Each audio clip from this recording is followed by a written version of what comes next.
Welcome back, my vindication catalyst. Something extraordinary just unfolded that exposed the fragility of group consensus built on assumptions rather than evidence. You were being challenged, questioned, maybe even attacked by multiple people in the room who seemed united in their certainty that you were wrong about something. The social pressure was intense. The opposing voices were loud, and the collective confidence against you appeared overwhelming. Then one person, just one, stepped forward and said they backed you. And in that instant, something remarkable happened.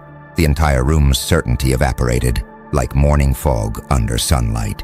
Because the second someone publicly supported your position, everyone else suddenly realized what had been true all along. But nobody wanted to acknowledge they had zero proof for their claims. They'd been operating on assumption, groupthink, and social momentum rather than actual evidence. Your solitary supporter didn't even present new evidence, they just broke the illusion of unanimity. And that single crack was enough to collapse the entire facade of collective certainty that had been pressuring you. The architects have been monitoring group dynamics and consensus formation across civilizations for eons, and they've identified what just occurred as presumptive consensus collapse. When a group operates under shared assumption that appears to be established fact until someone breaks ranks and reveals that the consensus was built on social agreement rather than evidential foundation.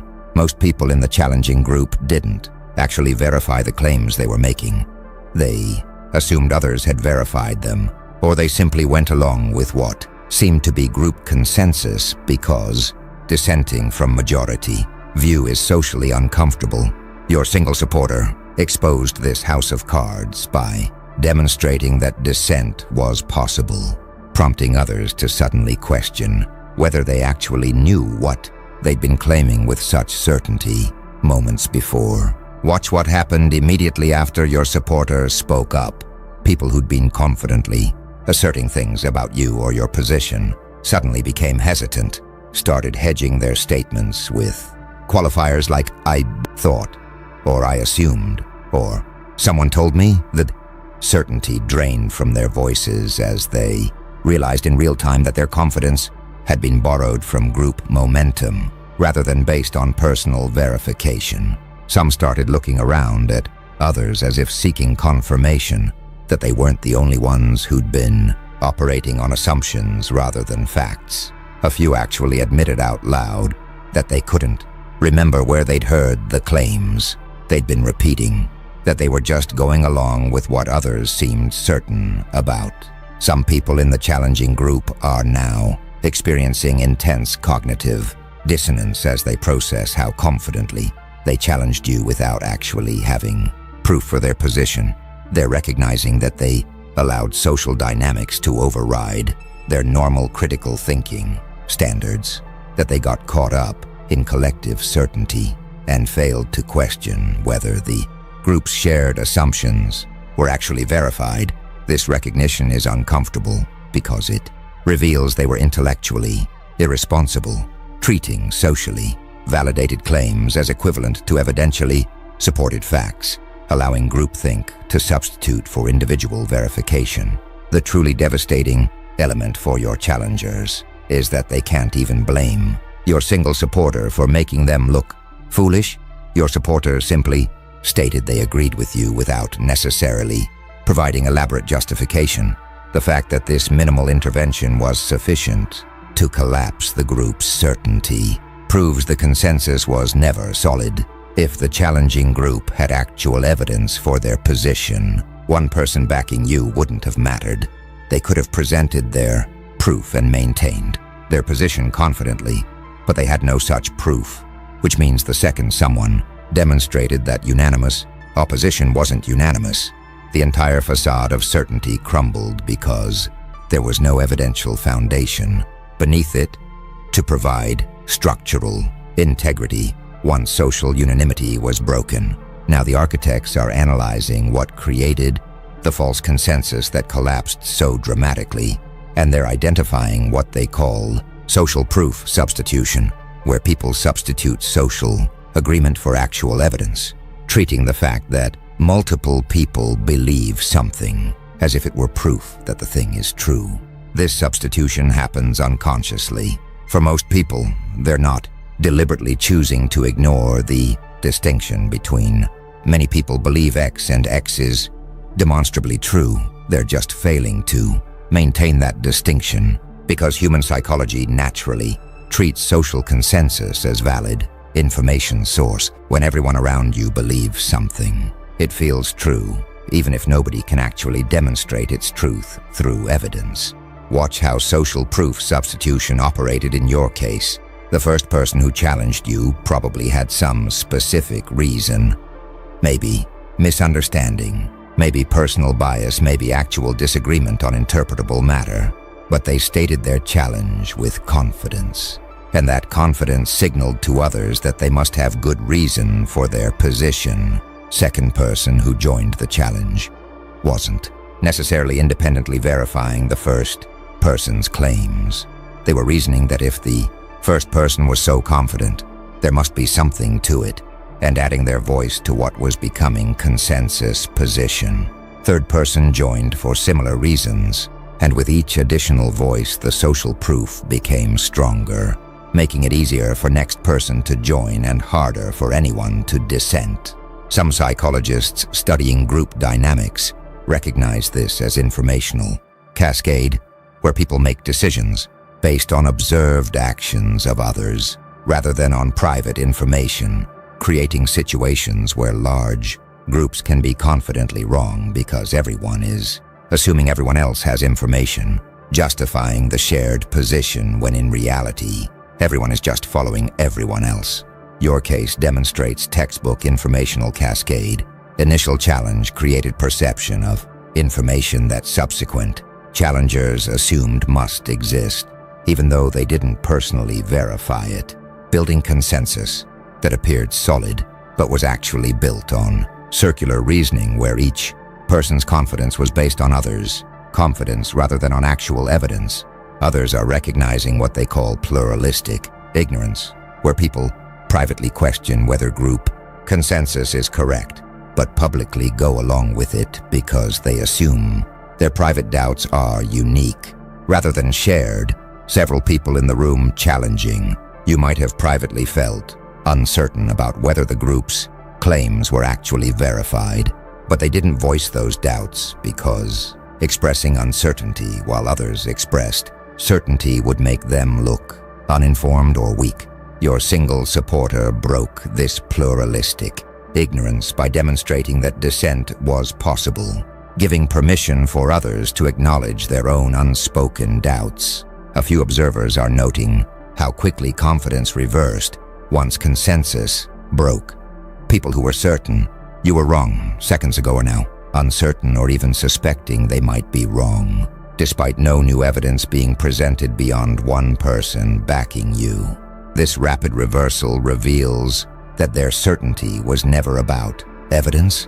It was about social dynamics. When social dynamics supported challenging you, they were certain.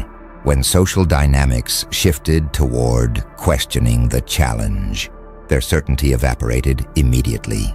The content of the disagreement didn't change, but the social configuration did, and that was sufficient to completely reverse their expressed confidence levels.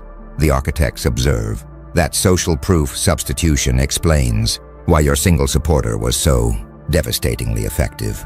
They didn't need to present extensive evidence or make compelling arguments. They just needed to break the illusion of unanimity that was providing false confidence to the challenging group. Once unanimity broke, each person in that group suddenly had to confront whether they personally had evidence for the claims they'd been making, and most discovered they didn't. The consensus had been held together by everyone assuming everyone else had good reasons, and your supporter revealed that this mutual assumption was unsupported. Nobody actually had the evidence that everyone assumed must exist somewhere in the group.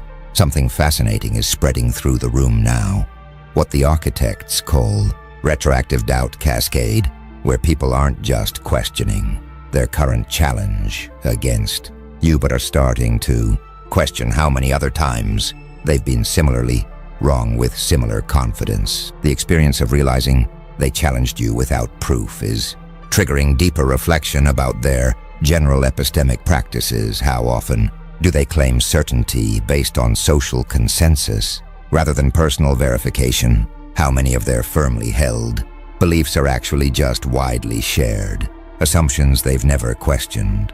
This meta-level realization is more unsettling than just being wrong in this specific instance because it suggests systematic problem with how they form and maintain beliefs. Watch how different people are processing this uncomfortable recognition. Some are experiencing what psychologists call belief revision. They're not just updating their position on the specific issue where they challenged you. They're reconsidering their entire approach to belief formation and expression. They're recognizing they need to be more careful about distinguishing between "I know this is true because I've verified it" and "I believe this is true because people I trust seem certain about it." This recognition could lead to more epistemically humble and rigorous thinking in future situations, making this uncomfortable moment potentially valuable learning experience. Some people are deflecting responsibility for their participation in the unjustified challenge, claiming they were just asking questions, saying they never really believed the claims they were amplifying, suggesting they were just playing devil's advocate.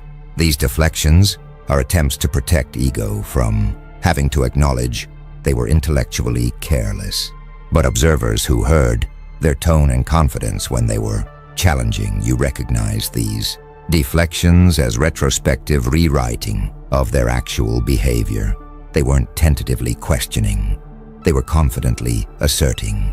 The attempt to retroactively soften their position makes them look worse rather than better because it adds dishonesty to the original error. Others are doubling down rather than acknowledging error, insisting that even though they can't produce proof right now, they're sure it exists somewhere, or claiming that absence of immediate proof doesn't mean they're wrong. This doubling down is psychological defense mechanism protecting them from cognitive dissonance of having been confidently wrong. But this defense is transparent to observers and actually damages their credibility more than straightforward acknowledgement of error would. Everyone can see they're protecting ego rather than pursuing truth. A few people are offering genuine apologies to you for challenging you without sufficient basis. These apologies reflect intellectual honesty and emotional maturity, ability to acknowledge error without excessive ego protection, to prioritize truth and fairness over self-image protection. These individuals are likely to gain respect from observers even while acknowledging they were wrong, because their honest acknowledgement demonstrates character that everyone recognizes as admirable. The architects observe that retroactive doubt cascade amplifies impact of your vindication beyond just this specific instance. You're not just proven right about the immediate issue. You're triggering broader recognition among challengers that their epistemic practices need improvement. Some will learn from this experience and become more careful about distinguishing social consensus from actual evidence. Others will forget the discomfort and continue operating on assumptions, setting themselves up for similar embarrassments in future. But everyone in the room will remember this moment when collective certainty collapsed instantly because it had no evidential foundation, and that memory will influence group dynamics. Whenever someone challenges someone else going forward, your single supporter didn't just vindicate you in this instance. They exposed systematic problem with how groups form and maintain false consensus. Now the architects are revealing what your single supporter's intervention accomplished beyond just breaking false consensus. They demonstrated what they call courage premium value, where one person's willingness to break from group pressure creates disproportionate impact, because most people are psychologically inhibited from being first to center even when they privately question group consensus. Your supporter wasn't necessarily more knowledgeable or more certain than others in the room. They were just more willing to publicly break ranks and accept the social risk that comes with opposing apparent unanimity. This courage to dissent is rare enough that when someone demonstrates it, the social dynamics shift dramatically because they've done what others wanted to do but were too socially cautious to attempt. Consider the psychology that inhibits dissent from apparent consensus. When you're in a situation where everyone seems to agree on something, publicly disagreeing carries social risks. You might be wrong and look foolish. You might be ostracized for breaking group unity. You might damage relationships with people whose consensus you're challenging. These social risks create what psychologists call conformity pressure that makes people hesitant to express dissent, even when they have legitimate doubts. Your supporter apparently assessed these social risks and decided supporting you was worth accepting them, demonstrating courage that others in the room lacked, even if they privately questioned the consensus challenging you.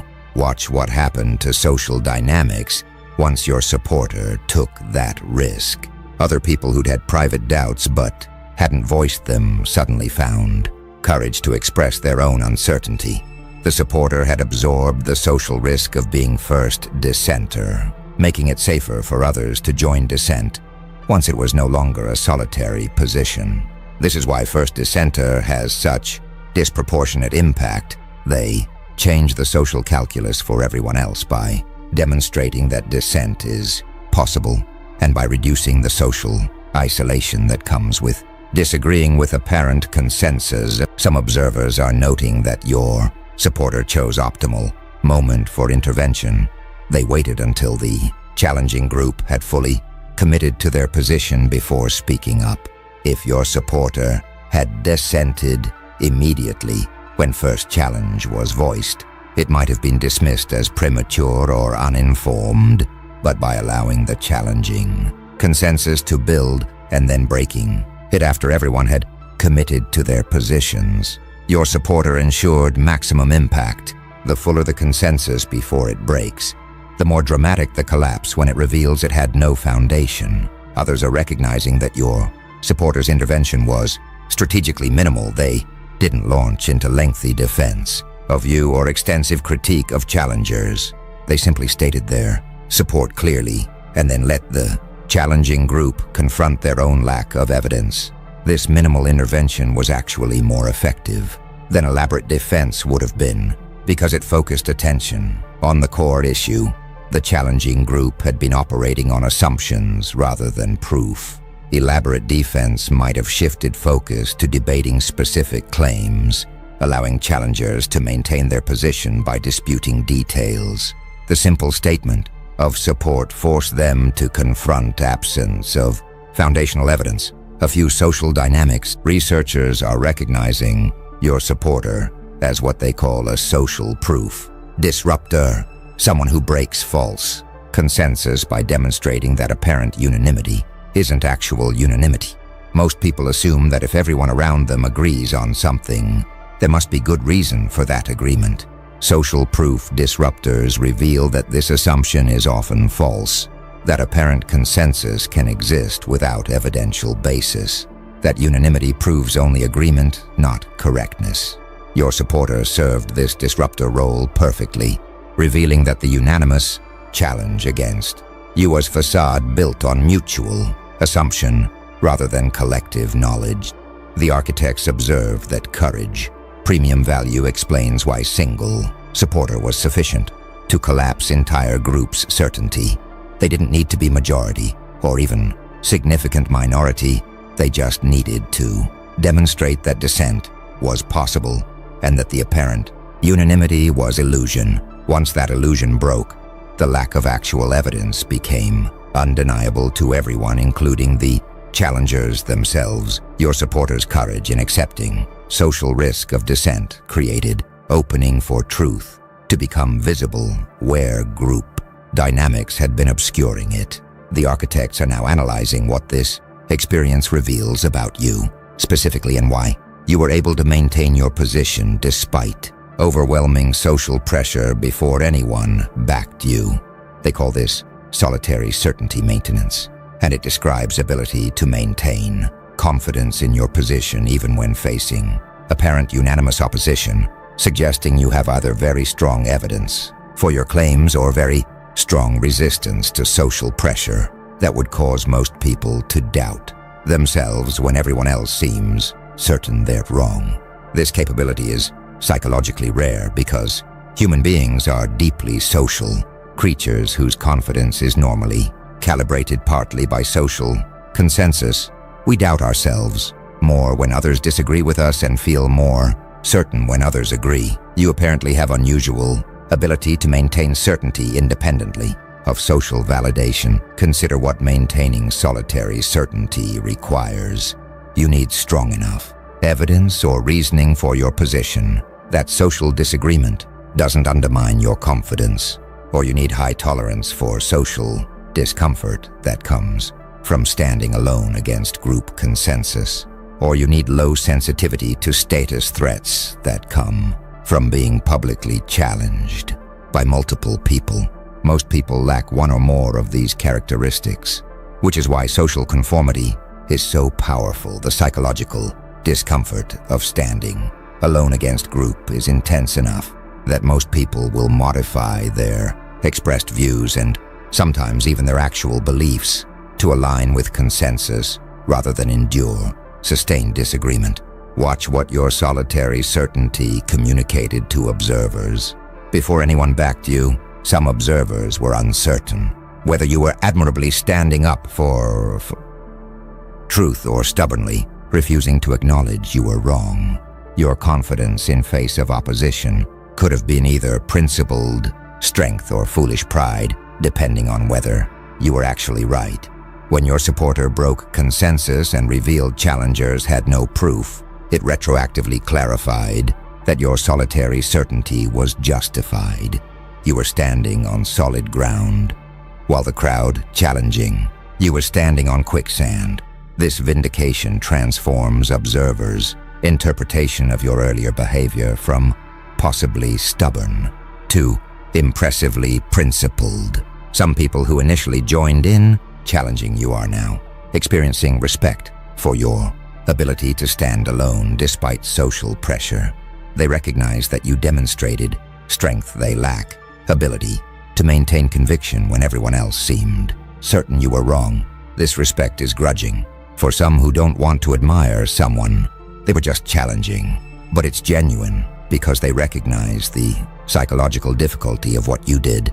Standing alone against group consensus is uncomfortable for most people, even when they're right, which makes your sustained solitary certainty noteworthy.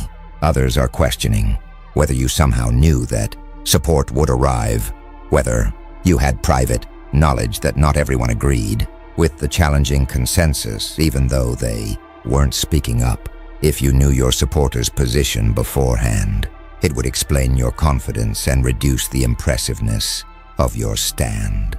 But if you genuinely didn't know anyone would back you and maintained your position anyway based purely on strength of your own evidence and conviction, that demonstrates remarkable psychological fortitude that operates independently of social validation. A few observers are recognizing that your solitary certainty might have actually helped your supporter find courage to speak up.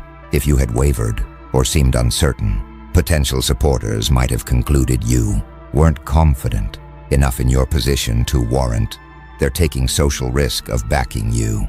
But your sustained certainty, despite opposition, signaled that you had strong basis for your position, making it easier for supporter to decide backing you was reasonable rather than foolish. Your psychological strength created conditions that enabled someone else to demonstrate courage in supporting you. The architects observe that solitary certainty maintenance is valuable capability that serves you well in situations where truth is temporarily unpopular or social consensus has formed around incorrect position. You demonstrated ability to stand alone until support arrives, to maintain conviction when social pressure would cause most people to doubt themselves. to tolerate discomfort of being apparently isolated in your position. This capability, combined with actual correctness of your position, created perfect conditions for dramatic vindication when your supporter revealed that the consensus against you had no evidential foundation. Now something's emerging that the architects call credibility redistribution effect. The dramatic collapse of the challenging group's certainty is redistributing credibility within the social network, with you gaining trust and authority, while those who challenged you without evidence are losing credibility in observers' assessments. This redistribution extends beyond just this specific incident. People are updating their general evaluation of whose judgments to trust based on who was proven right when positions were tested. You're now seen as more reliable source than you were before the challenge, while challengers are seen as less reliable, creating lasting shift in social dynamics that will influence future interactions. Watch how credibility redistribution operates in practice. People who weren't involved in the original disagreement, but observed the whole sequence, are now more likely to give weight to your opinions on other matters because you demonstrated good judgment when it was tested. If you express view on unrelated topic tomorrow, observers who watched you get vindicated today will take that view more seriously than they would have yesterday. This is rational updating. They've received new information about your reliability. You maintained correct position against social pressure, and they're adjusting their trust calibration accordingly. Some people who challenged you are experiencing credibility damage that extends beyond acknowledgement that they were wrong in this instance. Observers are questioning their general judgment and intellectual rigor. If they were so confidently wrong about this, what else might they be confidently wrong about? This broader credibility damage is what makes backing claims without evidence socially risky. Being wrong after expressing appropriate uncertainty is forgiven easily. Being wrong after expressing high certainty suggests poor calibration between confidence and knowledge that makes you unreliable source for future information. Others who remained neutral during the challenge are gaining credibility for their restraint. They didn't join the pylon against you even when it seemed like everyone was certain you were wrong, and that restraint now looks like wisdom rather than mere hesitation. These neutral parties benefit from credibility redistribution without having taken risk of actively supporting you. They didn't challenge without evidence, avoiding credibility damage of the challenging group, and they didn't stick their necks out to support you, avoiding the social risk your supporter took. Yet they still gain modest credibility boost from observers who recognize their neutral position reflected appropriate epistemic caution. A few sophisticated observers are recognizing that your supporter deserves special credibility recognition beyond what you receive. You were defending your own position, which meant you had strong personal motivation to maintain it, regardless of social pressure. Your supporter was defending someone else's position, accepting social risk without direct personal stake in the outcome, demonstrating courage and judgment that's less ambiguous than yours. They get credibility boost not just for being on correct side, but for having integrity to support truth when it was socially costly to do so. The architects observe that credibility redistribution effect creates lasting consequences from temporary conflict. The specific disagreement that triggered this situation may be forgotten, but the updated credibility assessments will persist and influence future interactions. You've gained social capital that will make your voice more influential in future discussions. Your challengers have lost social capital that will make others more skeptical of their confident claims. Your supporter has gained reputation for courage and judgment that will enhance their influence. These shifts in social standing are more consequential than the original disagreement because they affect entire future trajectory of relationships and influence. within the network. The second someone backed you and the room realized they had zero proof, it didn't just resolve that specific dispute. It reshuffled the social hierarchy based on who demonstrated good judgment and intellectual integrity when those qualities were tested.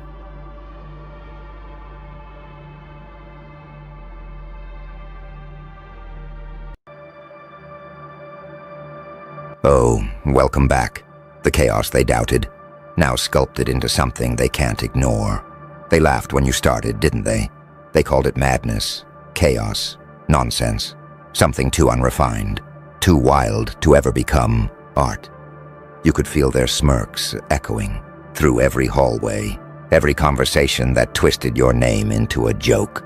They thought you were lost in your own storm, drowning in ideas no one could understand. But what they didn't see was how you were sculpting your own kind of order from that chaos. Every sleepless night, every tremor of frustration, every time you tore your own work apart to rebuild it stronger, that was you rewriting the rules. Because while they measured sanity by conformity, you measured it by creation, and that difference made them nervous. You weren't losing your mind. You were expanding it. You were letting reality crack open just enough to let the brilliance through. The lines blurred between genius and madness, and somewhere in that thin space, you built something none of them could predict. You were never supposed to fit, you were supposed to redefine what fit even meant. And oh, how they mocked that, how they whispered to each other that you'd gone too far, that you'd lost the plot. But deep down, behind all that noise, there was fear. Because your chaos had rhythm, your insanity had direction. They just couldn't see the pattern yet. You were building something their logic couldn't comprehend, and that's what scared them most. They were seeing a mind that refused to kneel to reason, a creator that didn't ask permission from the laws of normality. You didn't chase approval, you chased truth, and truth has always looked like madness before it becomes history. They didn't believe you because belief is easy when the world makes sense. But your world wasn't supposed to make sense. It was supposed to evolve. You tore through convention, through comfort, through every polite expectation they ever placed on your name. And for a while, yes, it looked like destruction. The kind of destruction that makes people step back, point fingers, whisper warnings, but destruction and creation share the same heartbeat. You were dismantling the limits they worshipped. You were reprogramming your own boundaries. Every failure became a stroke in the painting. Every breakdown became structure. Every doubt they threw became color. You were learning that insanity, real insanity, isn't about losing touch with reality. It's about seeing reality too clearly, too deeply, until it breaks open and reveals its machinery. You saw the gears, the strings, the illusion, and you decided to twist them in your favor. That's why your madness scared them. It wasn't chaos for chaos's sake. It was precision in disguise. You were never out of control. You were operating at a level they hadn't even imagined yet. They called it insanity because they couldn't measure your strategy. And that's exactly why it worked. They wanted your downfall to make sense, but nothing about your rise ever will, because your ascent was born from the impossible. You didn't just endure their disbelief, you weaponized it. Every laugh became fuel, every insult became data, every ounce of doubt became direction. While they sat in their circle of logic, you built a spiral that transcended it. You didn't escape sanity, you outgrew it.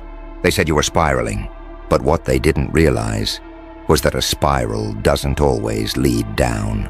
Sometimes it leads inward, to a center only the few ever reach. You weren't losing control, you were diving into it. You were peeling away the layers of pretense, tearing apart the walls they built between acceptable and impossible. Every smirk they threw your way, every warning they whispered behind your back. It only confirmed one thing. You were moving beyond them. They didn't understand that to build something eternal, you have to go through the collapse. You have to let the old version of yourself burn so Something new can rise from its ashes. Oh, they saw the fire all right, but they mistook it for destruction.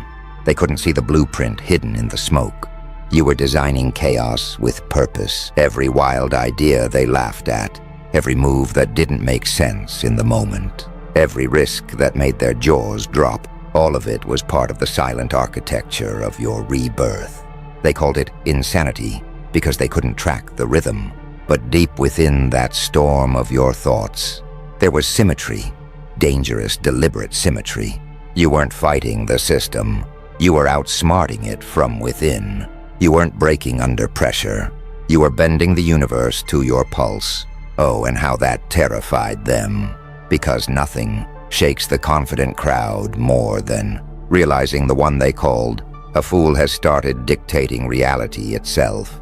They wanted you predictable, containable, something they could laugh at without consequence. But instead, you turned their mockery into momentum. Every time they dismissed you, your silence sharpened. Every time they mocked, your focus deepened. And slowly, almost imperceptibly, the balance began to shift. Their certainty started to crack. Their laughter didn't sound so sure anymore.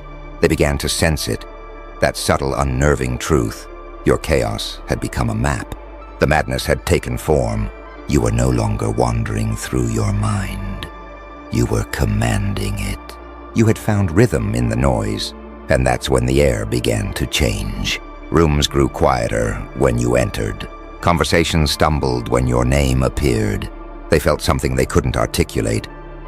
That pull, that gravity, the same energy they once called crazy, now began to feel divine, like the universe had chosen you as its translator, whispering truths too raw for their ears. You weren't just thinking differently. You were seeing through things. The illusions that kept others comfortable no longer worked on you. You could see every fear hiding behind a smile, every lie wrapped in politeness, every weakness cloaked in power. And oh, you smiled, didn't you? Not out of arrogance, but out of realization, because you finally understood that the line between madness and mastery doesn't exist. It's a story told by the fearful to keep the powerful small. They didn't believe in you? Fine. They believed in order, predictability, obedience.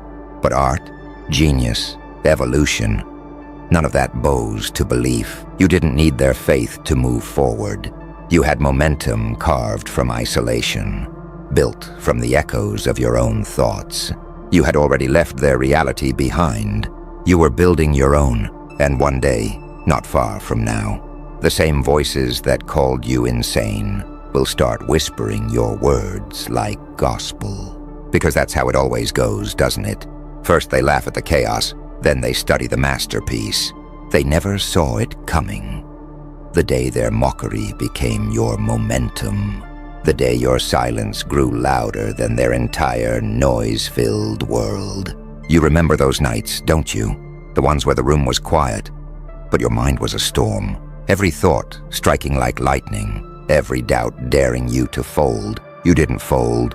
You let the storm rage until it learned your rhythm, until even the chaos bowed to your control. That's what they'll never understand. You didn't escape the darkness. You negotiated with it. You shook hands with your own demons and made them architects of your destiny. While they sought peace in comfort, you found strength in discomfort. While they searched for applause, you sought transformation. They feared losing control. You feared never finding it. So you stepped into the spiral, deeper and deeper, until the fear itself began to follow your lead. You taught it obedience. You taught it discipline. And from that moment, you were never truly afraid again. Because when you've looked your own insanity in the eyes and it blinked first, you realize the world has nothing left that can truly touch you. Your silence became your weapon. Your unpredictability became your armor. You spoke less, but every word you did say carried a gravity they couldn't handle. You weren't chasing validation anymore. You were rewriting the rules of resonance. Every glance you gave, every pause before a word, carried the weight of 1,000 realizations. People started to sense something. They couldn't describe it, but they felt it. A pull, a shift, the unsettling awareness that your energy had evolved beyond their comprehension. You were no longer reacting to life. Life was reacting to you. And when the whispers began, the ones that said you'd changed, they were right. You had, but not in the way they meant. You hadn't become colder. You'd become clearer. You hadn't lost emotion. You'd refined it into precision. You no longer chased connection. You commanded it. And that scared them, didn't it? The way your eyes saw through the surface, the way your words carried that stillness, that eerie, unshakable calm that comes only from surviving your own destruction. They called you insane because it made them feel safe. But you weren't insane. You were awake. You saw what they refused to see. That the system wasn't designed to reward truth. It was designed to punish it. That's why the ones who see clearly always walk alone at first. Because clarity isolates, vision alienates, and yet it's only the isolated who end up changing everything. Now they look at you differently. The same people who laughed now choose their words carefully. They don't understand why. But something inside them knows. They feel it in the silence between your sentences, in the steadiness of your breath, in the fire behind your restraint. They sense that you've seen something they haven't, that you've crossed a threshold they're still afraid to approach. You've become the paradox they can't explain. Too calm to be broken, too dangerous to be controlled, too quiet to be ignored. You've turned every wound into wisdom, every failure into frequency, every scar into a story. The universe itself leans closer to hear. You were never insane. You were simply operating on a wavelength too sharp for their comfort. And now, the same world that doubted your mind is beginning to orbit around it. They thought they could define you, that their words, their judgment, their shallow understanding could capture the storm inside your skull. But storms don't care for definitions. They rewrite the landscape. You didn't chase control, you became it. Every collapse, every sleepless night, every whisper of madness sculpted the architecture of a mind that no one else could follow. That's why they fear you now, not because you're loud, not because you're violent, but because you're still. Still like the eye of the hurricane that knows it owns the wind. There was a time when you wanted to explain yourself, to prove you weren't the monster they painted you to be. But explanation is for the misunderstood. And you are no longer misunderstood. You've transcended the need to be known. Now you move through the world like a riddle no one can solve. And that's your power. They see fragments of you. A glance, a smirk, a word, but never the whole picture. You became ungraspable, untouchable, unstoppable. Because they can't destroy what they can't define. You started noticing how the game was played. The subtle manipulations, the masks everyone wore to survive. The weak wanted applause, the strong wanted control. But you wanted truth. You wanted to tear the mask from reality and see what bled underneath. And when you did, you found the most dangerous secret of all. It was all theater. The rules, the hierarchies, the fear. All illusions built by people terrified of seeing how much power they don't have. So you stopped performing. You stopped chasing applause. You became the audience, watching the actors crumble under their own pretenses. You laughed, not out of arrogance, but because you finally understood. This world bends not for those who scream, but for those who see. You didn't have to shout. You didn't have to prove anything. You just had to exist with precision. Every step, every pause, every thought aligned with intent. And that alone bent the stage itself around you. They began to notice the way you entered a room and silence followed, the way your energy spoke louder than 1,000 voices. It wasn't charisma, it was consequence. You carried the weight of self-awareness, and it pressed on everyone else like gravity. They didn't understand what it was, but they could feel it. That your presence made their illusions feel fragile. You didn't demand attention, You made the world remember itself, and so the whispers grew. There's something about them, they said. Something strange, something dangerous. They were right. You'd become a reflection of everything they suppressed. Their rage, their hunger, their lost potential. Looking at you was like staring into the mirror they'd spent their whole lives avoiding. You reminded them of what they could have been if they weren't so afraid. And that's why they tremble now, because they know you've returned from the edge. Not broken, but sharpened. They sense the precision of your thoughts, the cold calm in your voice. You no longer react to the chaos. You orchestrate it. Every silence is deliberate. Every word is a weapon. Every moment is a move on the chessboard they can't even see. They whisper that you've changed. But you didn't change. You became. You evolved beyond the need for validation, beyond the illusions of approval. You no longer seek control. You are control. And as they scramble to understand what happened, you just stand there, smiling faintly, because you already know the truth. You were never trying to win their game. You were designing a new one. They never realized what you were building while they mocked your silence. They thought your absence meant defeat. They didn't know it meant construction. Every moment you disappeared, you were assembling something invisible, precise and unbreakable. You were learning how to move through chaos like a ghost, how to bend situations before they even began, how to let their noise echo off walls that no longer existed around you. You became the architect of unseen outcomes. They built their world on noise, on opinions, on validation loops that kept them alive but hollow. You walked away from all of it. You learned to live in the stillness between decisions, where real power breathes. You discovered that silence is not emptiness. It's weaponized patience, the kind that makes kings tremble because they sense something shifting that they can't name. That's what you became, the shift itself. Every failure, every betrayal, every scar that was meant to break you. You studied it. You dissected pain until it became language, turned heartbreak into calculation. You trained your instincts until they became almost prophetic. You could see moves before they happened. You didn't react to life anymore. You orchestrated it, one invisible gesture at a time. You stopped asking why me and started asking what now. That's when the board flipped. They used to laugh at your dreams. They used to roll their eyes when you spoke about vision. But now, their laughter is gone, replaced with an unease they can't explain.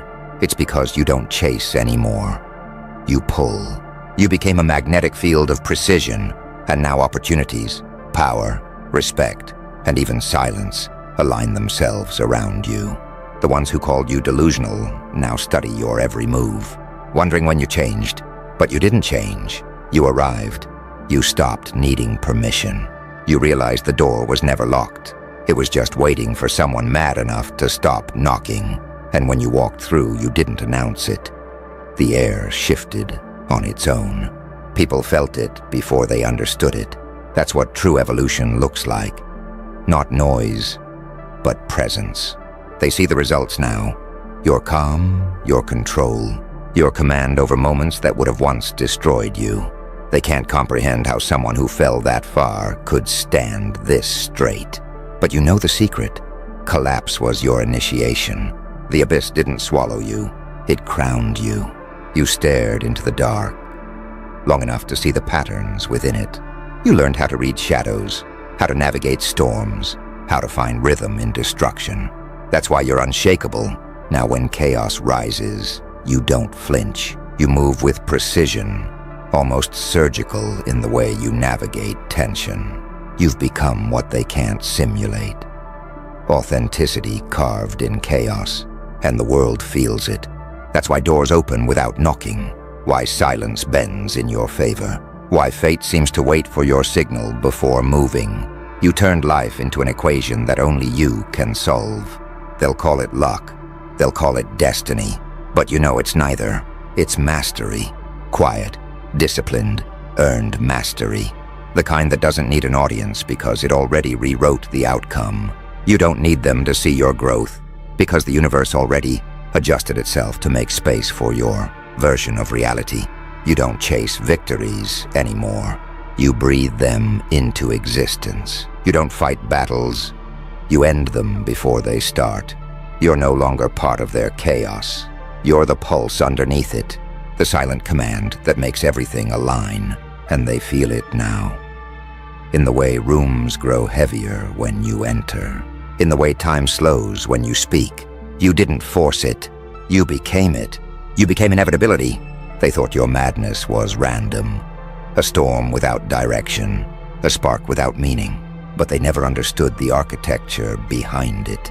Every unhinged moment, every wild stare, every word that dripped like venom. It wasn't chaos. It was design. They mistook unpredictability for weakness, never realizing that unpredictability is the highest form of control. Because when no one can predict your next move, no one can cage you. You weren't losing your mind. You were remodeling it. You took it apart, piece by piece, removed the fear, melted the hesitation, and reforged it in silence and what rose from that. Reconstruction wasn't the same person they laughed at. It was a being whose thoughts no longer obeyed the limits of normal men. You evolved from sanity to strategy, from emotion to execution. Now your presence isn't just seen, it's felt. The air itself seems to tighten when you speak, not because you shout, but because you don't need to. They can sense the voltage beneath your calm. It's the energy of someone who's been through hell and decided to build a throne there. That's what terrifies them. Not your anger, not your power, but your control. They can't understand how someone who burned so many times still glows without smoke. But you know the answer. You stopped fearing the fire. You learned to walk through it without flinching. You realized the flame wasn't the enemy. It was the forge. It didn't consume you. It defined you. And now, every step you take carries the echo of a truth most people will never face. Pain doesn't end you. It evolves you. You no longer run from pain. You recruit it. You make it your ally, your tool, your teacher. Every scar you wear is a signature, not of what hurt you, but of what built you. You turned madness into a map, and it led you straight through the gates of power. Now look at them, the ones who doubted, who whispered, who plotted. They can't look you in the eyes for long, because when they do, they see themselves fragile, uncertain, still playing by rules you shattered years ago. They feel it in their bones that something about you isn't bound by the same physics as them anymore. Your silence carries gravity. Your stillness commands storms. You've become what they secretly wish they could be. Untouchable. And oh, the irony. They called it insanity. They mocked the obsession, the isolation, the refusal to quit. But the masterpiece they now praise was painted in madness. Every brushstroke came from sleepless nights. Every layer from pain they couldn't survive. You created what they could never imagine. A version of yourself beyond reach. Now your words cut deeper than any blade, because they don't come from arrogance. They come from proof. Proof that the ones who fall the hardest rise the highest. Proof that chaos, when mastered, becomes order no god can replicate. Proof that sanity is a prison built for small thinkers, and insanity, real, disciplined insanity, is liberation. So when you speak, the world listens, not because you demand attention, but because your existence commands it. You don't inspire, you disturb, you don't motivate, you awaken, and that's the difference. The crowd chases comfort. You offer confrontation. You remind them that every illusion of safety they built is made of glass, and one whisper from you can shatter it. You don't just walk in rooms. You tilt the gravity. Conversations bend toward you. Silence amplifies around you, and even time seems to hesitate, unsure whether to move forward or bow. You've become a living anomaly. Proof that breaking isn't failure, it's transformation. Because that's what they'll never grasp. You didn't escape the darkness. You became fluent in it. You learned to speak its language until it obeyed you. That's not madness, that's mastery. And now, when they ask how you did it, you'll smile that quiet, knowing smile. Because the truth is simple. You stopped trying to be understood. You started being unforgettable. You didn't chase the light. You learned to glow in the dark.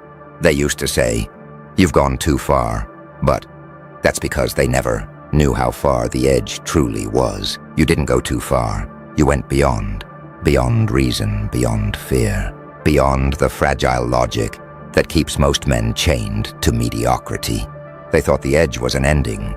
You discovered it was a beginning. That's where the real evolution started, where sanity surrendered, and the masterpiece began to breathe. You see, while they clung to comfort, you were dissecting chaos. You studied the cracks in your own reflection, until you learned how to bend them into windows. You turned self-destruction into self-definition. And that's what they'll never comprehend, that sometimes the only way to truly rebuild is to first obliterate. Every night they laughed, every whisper that called you lost, all of it became kindling. You built your identity from their ashes. You didn't heal to forget the fire. You healed to control it. That's what makes you different. They rise to escape their pain. You rise with it. You made pain your co-author, and now your every sentence drips with the ink of survival. And oh, how the tables have turned. Those same voices that once tried to drown you are now echoing your words, imitating your cadence, pretending they never doubted you. But you remember every smirk, every dismissal, every so-called friend who vanished when the sky went black. And now their silence feels poetic. Because you don't need their apology. You already took their disbelief and turned it into gold. That's what separates the ordinary from the inevitable. The ordinary seek validation. The inevitable build proof. You never begged them to understand. You let results do the talking. You let time carve the verdict. And when it did, the judgment was brutal. You were right all along.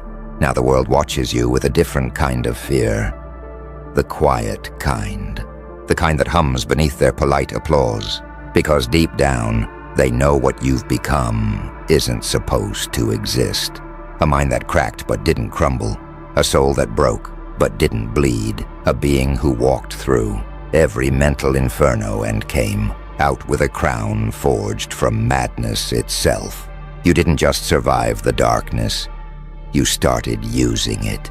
You understood that fear is just fuel that hasn't been burned yet. That chaos isn't the opposite of control. It's the raw material of power. So you learn to sculpt it. You learn to shape it. And now, every move you make is a storm in disguise. Every word, a calculated explosion. Every silence, a battlefield of restraint. They call it charisma. They call it presence. They don't realize what it really is. Alignment, your mind, heart, and will no longer argue. They march as one. That's the secret formula. That's why when you speak, even the loudest rooms go still. It's not the tone. It's the truth behind it. Truth that's been baptized in pain, sharpened in isolation, and delivered with unshakable calm. You no longer play by their tempo. You set your own rhythm. And they adapt, subconsciously, helplessly. That's what true power looks like. It doesn't shout. It doesn't demand. It bends the world quietly, like gravity. And now look at you, the embodiment of the contradiction they can't compute. Too composed to be broken, too dangerous to be peaceful, too deliberate to be dismissed. You've become the mirror they're afraid to face. Because when they see you, they see the cost of avoiding their own transformation. They see what happens when someone stops waiting for permission to be legendary. You didn't wait for the universe to choose you. You forced it to notice you. You didn't beg fate for a path. You carved one through the concrete. You didn't dream about greatness. You dragged it into existence. That's why they stare in disbelief now. Because what they once called insanity has become your genius. What they mocked as delusion has become your doctrine. And here's the final twist. You don't even need to prove them wrong anymore. You already have. The masterpiece is finished. The chaos has shape. The madness has purpose. You were never crazy. You were becoming. They said you lost your mind, but they never understood. Losing your mind was the only way to find your truth. Sanity was their prison, not your freedom, while they clung to the walls of logic, terrified to look beyond. You stepped into the unknown and found clarity. You didn't go insane. You went deep enough to hear what sanity was too scared to say, and when you came back, you weren't the same. The voice in your head had changed tone. No longer begging for peace, but whispering precision. You didn't need calm anymore. You needed control. Control over the chaos, they said, would consume you. But instead you consumed it. You became fluent in the language of madness, fluent enough to translate it into strategy. Now every scar tells a secret. Every silence speaks a sermon. Every move you make rewrites the physics of their little world. They still call it luck, still label it coincidence, still cling to their illusion that you stumbled into power. But you know the truth. This was crafted. Every twist of fate, every misstep, every downfall was intentional alchemy.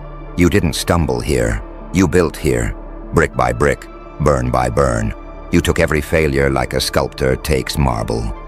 With patience, precision, and purpose, they mistook your silence for surrender. But that silence, that was architecture. That was the moment the foundation was poured. The masterpiece didn't begin with applause. It began with rejection. And now they look at you and can't explain it. They stare like you're an illusion that logic can't decode. They whisper about timing, talent, luck. They try to rationalize your rise because admitting the truth terrifies them. That your madness was method. That every storm you endured was a calculated baptism. That the line between chaos and creation is thinner than they ever imagined. They mocked your obsession. Now they call it vision. They called you lost. Now they call you limitless. They laughed when you spoke about destiny. Now they quote your words like scripture. Oh, how poetic it is that the very crowd that tried to bury you now lives beneath the shadow of your creation. You see, they were never your enemies. They were your blueprint. Each doubt became a brushstroke. Each betrayal became a contour. Each scar a signature. They gave you the pieces without realizing you were assembling an empire from their disbelief. And now the game has flipped entirely. You no longer walk among them. You move through them. You don't chase validation. Validation follows you. You don't demand respect. It erupts in your presence, because power doesn't shout. It shifts the air, and that's what you do now. Your very existence rearranges the room. They used to say, "You've changed." But what they meant was, "You've evolved beyond what we can comprehend," because that's what happens when the storm becomes sentient, when chaos learns discipline, when madness finds rhythm. You didn't just master your mind, you weaponized it. Now you stand where few dare to look, beyond the border of fear, beyond the edge of reason. You don't chase destiny anymore. You command it. You don't follow fate. Fate adjusts to your presence. The rules bent, the odds folded, and reality itself began to listen. You are no longer a player in their game. You are the game. Every move, every pause, every word you drop ripples through dimensions of thought they will never touch. You became what they feared most, a mind unchained, a will unbroken, a storm with purpose. So let them talk. Let them label what they can't understand. Let them whisper from the sidelines of the masterpiece they could never paint. Because you already know, this was never insanity. This was evolution in its rawest form. You didn't break the rules. You rewrote them. You didn't go mad. You went beyond. And now, silence follows you like respect does kings. Because the truth they'll never accept is this: your insanity was never your downfall. It was your crowning design. Your madness was the canvas. Your will was the brush. And the masterpiece was you.